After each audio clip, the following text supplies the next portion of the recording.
when I was in high school, we read the Scarlet Letter.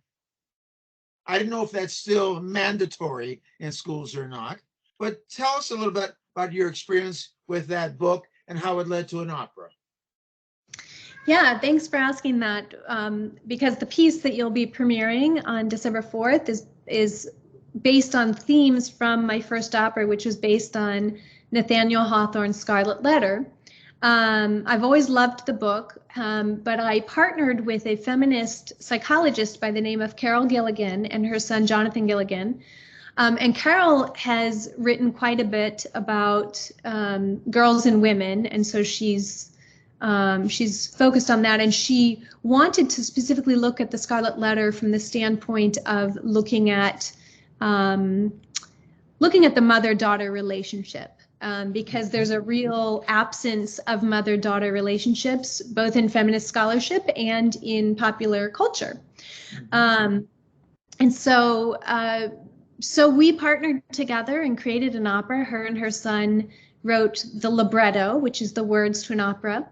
And we had many meetings and met together and talked about what we wanted to embody in this opera. And so the opera became a sort of a sequel. If anyone remembers the book, it's very much focused on parents, the two parents of a young girl named Pearl. And so in our opera, Pearl, the young girl in Hawthorne's novel, is now grown. And so the opera is called Pearl, and she is looking back upon the events of her life. And so what was fun about that was we were able to cast a young soprano and sometimes have the young Pearl in duet with herself as the adult Pearl. Yeah.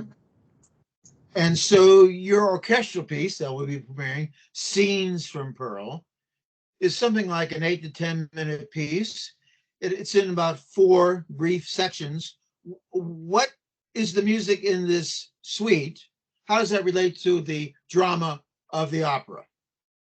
Yeah, so for anyone who will be listening to the concert, it will open up with 4 simple chords, which in the opera I composed to represent truth, because truth was a real issue in that story, that the truth could really get them in trouble in the Puritan times. So that was very important to Pearl as a child. So the opening is what I call the truth theme, and it is how the opera itself opens. And so I've got a bit from the prologue, which Pearl, the adult, sings. But of course, we don't have singers, so it's played by the woodwinds. And then it moves into a more tense, a little more dissonant section, meaning that the notes sort of will clash together a little more, that depicts a storm that arises. And then you'll hear 2 sweeping melodic sections that are 2 arias from the opera. The first is Pearl's aria, when she first sings about who she is and what her life was like. The second sweeping section is her mother, Hester Prynne, singing about her child. And between those 2 arias, there's a more fun, frivolous, mischievous part that is really a depiction of Pearl as a child. She was quite mischievous, and so I've tried to depict that in the music. And then after Hester's aria, which is scored as a waltz, which of course is in 3/4, the piece then ends with the same truth chords.